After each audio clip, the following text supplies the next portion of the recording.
So here are 4 forms buyers and sellers need to review thoroughly and carefully in a real estate transaction. The first one would be the buyer agency agreement or the listing agreement. This is the form that will have the terms of the time that you will be working together. This agreement will state how you will be compensated by the buyer or the seller. This would have like any additional fees, including what they call a brokerage or administration fee. Also, they could have like a retainer fee where somebody is requesting that you pay them a certain amount of money to start working with you. You want to carefully read those documents to make sure you thoroughly understand and are in agreement with what is being said there. The next document that you need to review carefully is the sales contract. The sales contract will have the property address, how much you want to offer, if you're requesting any type of closing assistance from the seller. It'll also have like terms. Are you having a home inspection? Are you getting financing? All of those type of things will be in the sales contract. A lot of the contracts that we have in the state of Maryland and Virginia, we have a lot of documents already from our association. So they're pre-populated. They have a lot of similar terms, but you're kind of like just filling in the blanks with certain terms. So you want to make sure you review those things that you're filling in and that you understand it. Builders have what are called proprietary forms, but you also want to read those forms as well and just make sure that everything that's stated there is something that you understand and something that you are fine with. The next thing that you want to look out for throughout the transaction, if you're under contract, is any amendment. And an amendment or an addendum is like a change to what you previously agreed to in the sales contract. So those are typically one-pagers where it might say the buyer and seller agree that settlement will be extended to this day. The buyer and seller agree that the seller is going to give the buyer this much.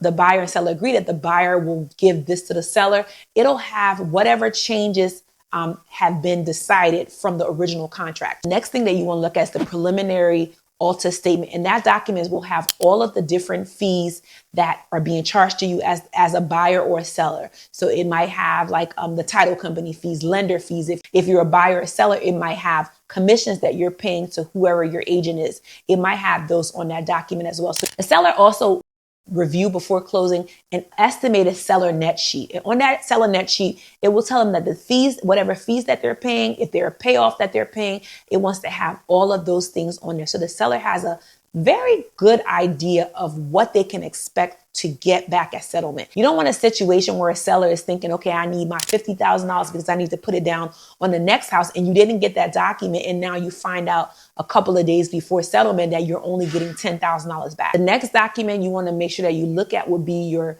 final Alta statement. You just want to make sure that it kind of matches what's on the preliminary Alta and that all of those figures are the same. At settlement, you just want to review all of the documents to make sure your name is spelled correctly, review the deed to make sure that everything on there is correct. You just want to make sure that you are reviewing everything meticulously so that there is no surprises when you purchase this property. As a buyer, you want to review all of your loan documents to make sure that the interest rates, that you want to know if you have any prepayment penalties. And if you're not quite sure about something, or if you see a fee that is not quite what you thought it would be, then you just want to ask questions. You can ask your real estate agent. You can ask the representative from the title company. You just want to make sure you ask these questions. So those are just some of the important documents that you need to be aware of and that you need to read thoroughly when you're in a real estate transaction. Did I miss anything?